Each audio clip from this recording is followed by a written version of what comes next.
Hey everyone, it's Allie, and it's time to talk about what is honestly one of the single best farms currently available in last Epoch. Today we're going to be discussing shrine farming, where you're going to be stupidly fast, stupidly overpowered the whole way through, and you're going to be getting yourself quite a lot of loot. Not only is this the current best gold per hour farming strategy for Merchant's Guild, but it's a pretty decent Circle of Fortune farming strategy where you can get yourself somewhere around 1.5 million gold an hour as Merchant's Guild, and anywhere between 100 to 120,000 favor an hour, depending on how far you push in corruption and how fast you go. On top of that, this is one of the single best XP farms of the game, and this is what I personally used to get to level 100 on day 1, where I was the world first Sentinel by over 11 hours. It is highly efficient, and the amount of loot that's going to be thrown at you is just going to be really, really fun. If you don't need to farm something specific, like a given monolith boss or Oribus or exalted items, and you just simply want to farm favor, or you're just simply looking for experience, nothing in the game, in my opinion, can currently beat this. The fun thing about the strategy is that it's really simple to set up as well, given you only need to get to rank 4 with a Woven, and all you gotta do is come to Haven of Silk,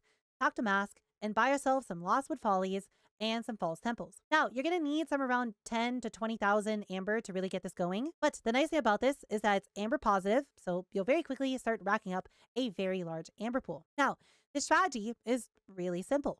It's simply going to be based around you putting down 1 Lostwood Folly and then surrounding it by 5 false temples. The Lostwood Folly is going to add extra woven enemies to all surrounding echoes once completed, and then the false temple is simply just a map with a large amount of shrines in them. What you're going to do is go to a cemetery, go complete it, and then you're going to put down a false temple, a Lostwood Folly, and then proceed to surround a Lostwood Folly with temples. Then you're going to put down another false temple because you want a gap. You don't want a false temple to be hit by multiple follies, as that would just be inefficient, as it doesn't add anything. You just need 1 folly per ring of temples, and you just repeat this pattern all over your monolith until you put down all of your follies and all of your temples. Because of this does mean that you want to buy these from the vendor in a ratio of 1 Lostwood Folly to 5 false temples. And once you've put down all of your echoes, you're pretty much ready to go. In terms of strategy, you're just going to do 1 temple, which is going to be a little bit inefficient given it won't have a folly applied to it, but whatever. Then that's going to give you access to the folly in the middle. You're going to do the folly, apply the woven enemies to all surrounding maps, and then you go complete all those before moving on. Now, one personal variation I like doing of this strategy, just because when I do this, I set up quite a lot at once. It's a little bit annoying to constantly have to do follies, and I just want to turn my brain off and just farm a lot of temples, is to just simply go in a line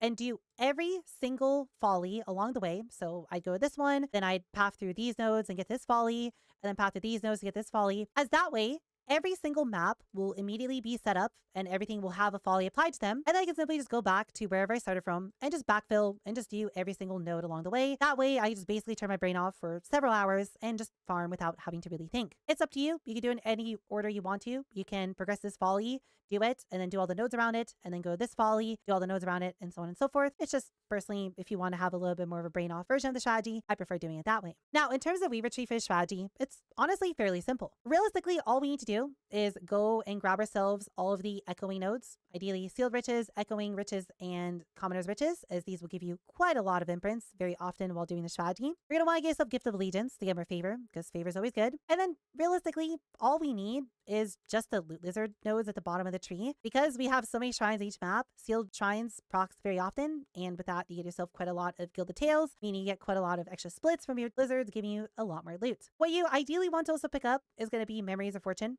as more memory amber is good. You'll be even more amber positive, which will make saying this even easier. And realistically, if you're Merchant's Guild, all you really need to worry about is getting yourself Xeric's Aid and golden treasures, along with running a gold blessing. And with that, you'll basically be making over 1 million passive gold an hour. Now, this tree will be provided for you in the description below, and it's only going to have 29 points in it that I'd recommend for you to pick up, with the last 21 points honestly being whatever you want to. For example, some recommendations might include getting Prime Weaver and Woven Treasures. This, along with you imprinting a Weaver item in Commoner's Riches, will spit out so many Weaver's items at you that you will pretty much get whatever Weaver item you want to fairly quickly. You pick up things like 8 Eyes in the Dark for extra monsters. Every time this procs, it's always pretty good. You can also go and drop Fury and Fortune if this is a little bit too difficult for you, but this will give you a lot more Runes of Havoc and Runes of Redemption, so I do highly recommend to keep it at all times. You can go get yourself Outrider Souls for more possessed monsters so you get more loots. I'll also have a second planner linked in the description below that is fully fleshed out with what my current personal tree is if you would like more direction and don't really want to think about the last 21 points. Now, in terms of the strategy itself when running the false temples,